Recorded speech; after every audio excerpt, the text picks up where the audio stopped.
آپ کہہ دیجئے کہ تم غور کرو کہ کیا کیا چیزیں آسمانوں میں اور زمین میں ہیں، اور جو لوگ ایمان نہیں لاتے ان کو نشانیاں اور دھمکیاں کچھ فائدہ نہیں پہنچاتی۔ بسم اللہ الرحمن الرحیم۔ السلام علیکم ورحمۃ اللہ وبرکاتہ۔ محترم ناظرین، آپ دیکھ رہے ہیں یوٹیوب چینل حسن خورشید اوان اور میں خورشید احمد ہوں۔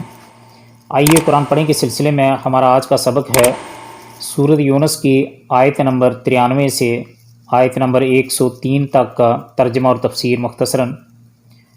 سورہ یونس قرآن پاک کی 10ویں سورت ہے، جبکہ یہ 11واں پارہ ہے۔ 11ویں پارے کا 15واں رکوع ہے اور سورۃ یونس کا یہ 10واں رکوع ہے۔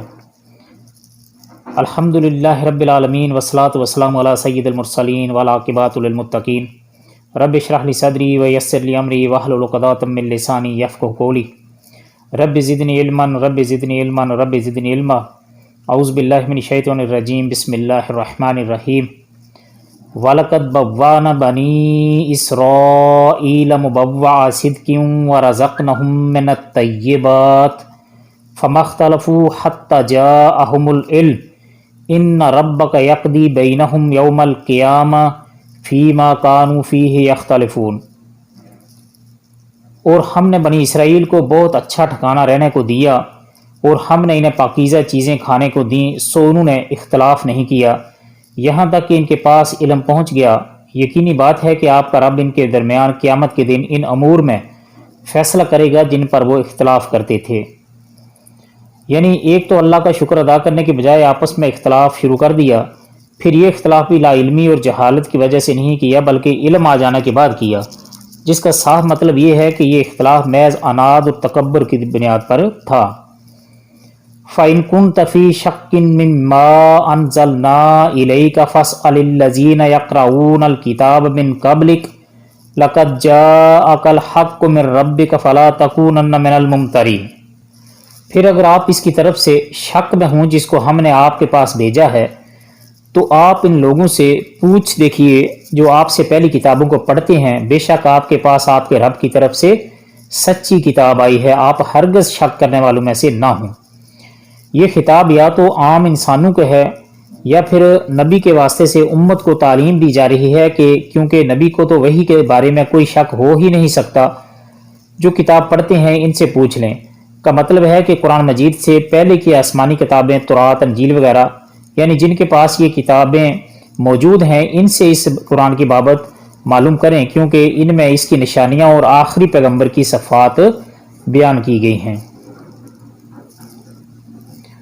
وَلَا تَكُونَنَّ مِنَ الَّذِينَ كَذَّبُوا بِآيَاتِ اللَّهِ فَتَكُونَ مِنَ الْخَاسِرِينَ۔ اور ان لوگوں میں سے ہوں جنہوں نے اللہ تعالیٰ کی آیتوں کو جھٹلایا، یعنی اور نہ ان لوگوں میں سے ہوں جنہوں نے اللہ تعالیٰ کی آیتوں کو جھٹلایا، کہیں آپ خسارہ پانے والوں میں سے نہ ہو جائیں۔ یہ بھی دراصل مخاطب امت کو سمجھایا جا رہا ہے کہ تکذیب کا راستہ خسران اور تباہی کا راستہ ہے۔ ان الذین حقت علیہم کلمات ربک لا یؤمنون۔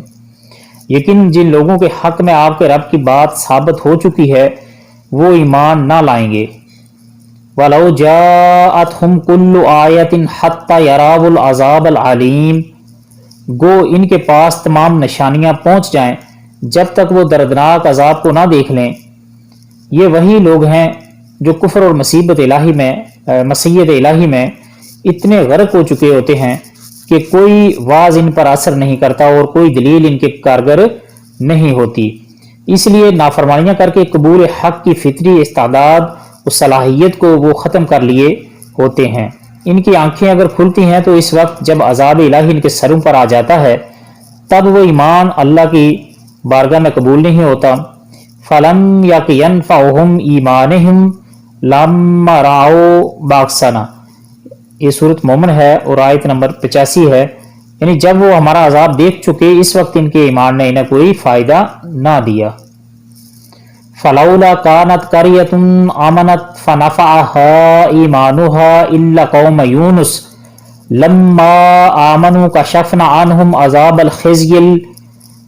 الْخِزْيِ فِي الْحَيَاةِ الدُّنْيَا وَمَتَّعْنَاهُمْ إِلَىٰ حِينٍ۔ چنانچہ کوئی بستی ایمان نہ لائی کہ ایمان لانا اس کو نافع ہوتا سوائے یونس علیہ السلام کی قوم کے، جب وہ ایمان لے آئے تو ہم نے رسوائی کے عذاب کو دنیاوی زندگی میں ان پر سے ٹال دیا اور ان کو ایک وقت معین تک کے لیے زندگی سے فائدہ اٹھانے کا موقع دے دیا۔ لولا یہاں تخصیص کے لیے ہلا کے معنی میں ہے، یعنی جن بستیوں کو ہم نے ہلاک کیا ان میں کوئی ایک بستی بھی ایسی کیوں نہ ہوئی جو ایسا ایمان لاتی جو اس کے لیے فائدہ مند ہوتا۔ ہاں، صرف یونس علیہ السلام کی قوم ایسی ہوئی ہے کہ جب وہ ایمان لے آئی تو اللہ نے ان سے عذاب دور کر دیا۔ مختصر پس منظر یہ کہ یونس علیہ السلام نے جب دیکھا کہ ان کی تبلیغ اور دعوت سے ان کی قوم متاثر نہیں ہو رہی تو انہوں نے قوم میں اعلان کیا کہ فلاں فلاں دن تم پر عذاب آ جائے گا، اور وہ خود وہاں سے نکل گئے۔ جب عذاب بادل کی طرح ان پر امڈ آیا تو وہ بچوں عورتوں سمیت ایک میدان میں جمع ہو گئے اور اللہ تعالیٰ کی بارگاہ میں توبہ استغفار شروع کر دیا۔ اللہ تعالیٰ نے ان کی توبہ قبول فرما لی اور ان سے عذاب ٹال دیا۔ حضرت یونس علیہ السلام آنے جانے والے مسافروں سے اپنی قوم کا حال معلوم کرتے رہتے تھے۔ انہیں جب معلوم ہوا کہ اللہ تعالیٰ نے ان کی قوم سے عذاب ٹال دیا ہے تو انہوں نے اپنی تکذیب کے بعد اس قوم میں جانا پسند نہیں کیا، بلکہ ان سے ناراض ہو کر وہ کسی اور طرف روانہ ہو گئے، جس پر وہ کشتی کا واقعہ پیش آیا جس کی تفصیل اپنے مقام پر آگے چل کر آئے گی۔ البتہ مفسرین کے درمیان اس امر میں اختلاف ہے کہ قوم یونس ایمان کب لائی۔ عذاب دیکھ کر لائی، جبکہ ایمان لانا نفع بخش نہیں ہوتا، لیکن اللہ تعالیٰ نے اسے اپنے اس قانون سے مستثنا کر کے اس کے ایمان کو قبول کر لیا۔ یا ابھی عذاب نہیں آیا تھا، یعنی وہ مرحلہ نہیں آیا تھا کہ جب ایمان نافع نہیں ہوتا، لیکن قرآن کریم قوم یونس کا اللہ کے ساتھ جو استثناء کیا ہے وہ پہلی تفسیر کی تائید کرتا ہے۔ واللہ عالم بالصواب۔ قرآن نے دنیاوی عذاب کے دور کرنے کی صراحت تو کی ہے، اخروی عذاب کی بابت صراحت نہیں کی، اس لیے بعض مفسرین کے خیال میں اخروی عذاب ان سے ختم نہیں کیا گیا، لیکن جب قرآن نے یہ وضاحت کر دی کہ دنیاوی عذاب ایمان لانے کی وجہ سے ٹالا گیا تھا تو پھر اخروی عذاب کی بابت صراحت کرنے کی ضرورت ہی نہیں رہ جاتی، کیونکہ اخروی عذاب کا فیصلہ تو ایمان اور عدم ایمان کی بنیاد پر ہی ہونا ہے۔ اگر ایمان لانے کے بعد قوم یونس اپنے ایمان پر قائم رہی ہوگی تو یقیناً وہ اخروی عذاب سے بھی محفوظ رہے گی، البتہ بصورت دیگر عذاب سے بچنا صرف دنیا ہی کی حد تک ہوگا۔ وَلَوْ شَاءَ رَبُّكَ لَآمَنَ مَنْ فِي الْأَرْضِ كُلُّهُمْ جَمِيعًا أَفَأَنْتَ تُكْرِهُ النَّاسَ حَتَّى يَكُونُوا مُؤْمِنِينَ، اور اگر آپ کا رب چاہتا تمام روئے زمین کے لوگ سب کے سب ایمان لے آتے تو کیا آپ لوگوں پر زبردستی کر سکتے ہیں یہاں تک کہ وہ مومن ہی ہو جائیں؟ لیکن اللہ نے ایسا نہیں چاہا، کیونکہ یہ اس کی اس حکمت و مصلحت کے خلاف ہے جسے مکمل طور پر وہی جانتا ہے۔ یہ اس لیے کہ فرمایا کہ نبی کی شدید خواہش ہوتی تھی کہ سب مسلمان ہو جائیں۔ اللہ تعالیٰ نے فرمایا یہ نہیں ہو سکتا، کیونکہ مشیت الہی جو حکمت بالغہ اور مصلحت راجحہ پر مبنی ہے اس کا تقاضا نہیں۔ اس لیے آگے فرمایا کہ آپ لوگوں کو زبردستی ایمان لانے پر کیسے مجبور کر سکتے ہیں جبکہ آپ کے اندر اس کی طاقت ہے، نہ اس کے آپ مکلف ہیں۔ وَمَا كَانَ لِنَفْسٍ أَن تُؤْمِنَ إِلَّا بِإِذْنِ اللَّهِ وَيَجْعَلُ الرِّجْسَ عَلَى الَّذِينَ لَا يَعْقِلُونَ، حالانکہ کسی شخص کا ایمان لانا اللہ کے حکم کے بغیر ممکن ہی نہیں، اور اللہ تعالیٰ بے عقل لوگوں پر گندگی ڈال دیتا ہے۔